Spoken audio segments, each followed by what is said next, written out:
राधे राधे। चलिए फाल्गुन शुक्ल पक्ष की आमल की एकादशी की विधि एवं महत्तम सुनाते हैं।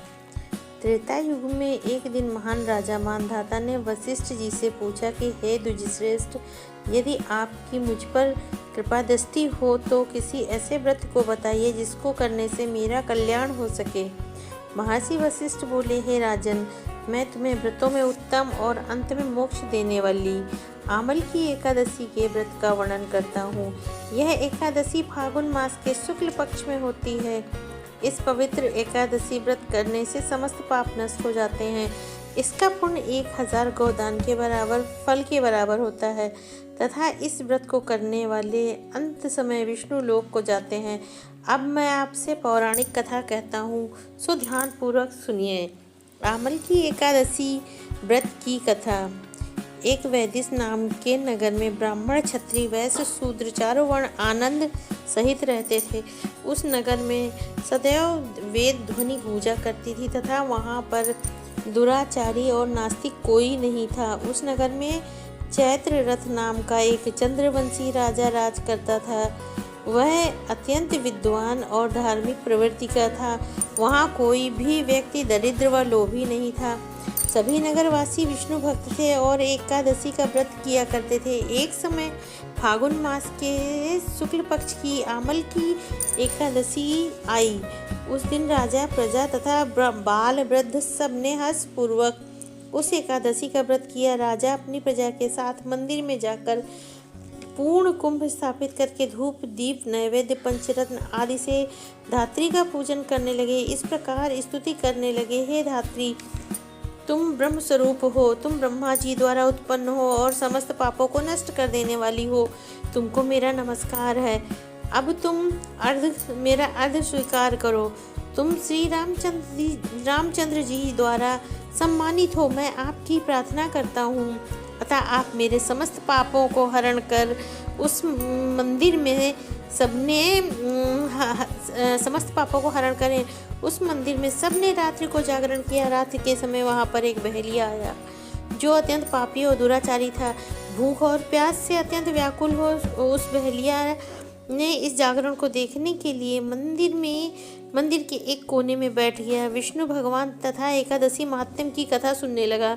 इस प्रकार अन्य मनुष्यों की भांति उसने भी सारी रात जागकर बिता दी और कथा सुनी। प्रातःकाल होते ही सब अपने अपने घर को चले गए। बहेलिया भी अपने घर चला गया। कुछ समय बीतने के पश्चात उस बहेलिया की मृत्यु हो गई। मगर उस आमल की एकादशी के व्रत के और तथा रात में जागरण करने के फल से उसने राजा विदुरथ के घर जन्म लिया और उसका नाम वसुरथ रखा गया। युवा होने पर वह चतुरंगणी सेना के सहित धन्य धान्य से युक्त होकर 10,000 ग्रामों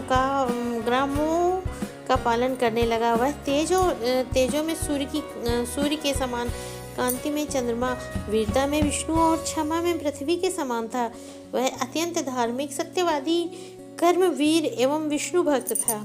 एक दिन वह शिकार खेलने के लिए गया। दैव योग से मार्ग भूल गया और उसी वन में एक वृक्ष के नीचे सो गया। थोड़ी देर बाद पहाड़ी मलेच्छ वहां पर आ गए और राजा को अकेला देख मारो मारो शब्द कहते हुए राजा पर टूट पड़े। वह मलेच्छ कहने लगे, इस दुष्ट राजा ने हमारा माता, पिता, पुत्र, पौत्र आदि अनेक संबंधियों को मारा है, अतः इसको अवश्य मारना चाहिए। यह कहकर वे मलेच्छ उस राजा पर अनेक प्रकार के अस्त्र शस्त्रों से प्रहार करने लगे। वे सब अस्त्र शस्त्र राजा के शरीर पर गिरते ही नष्ट हो जाते और उनका वार पुष्प के समान राजा को प्रतीत होता।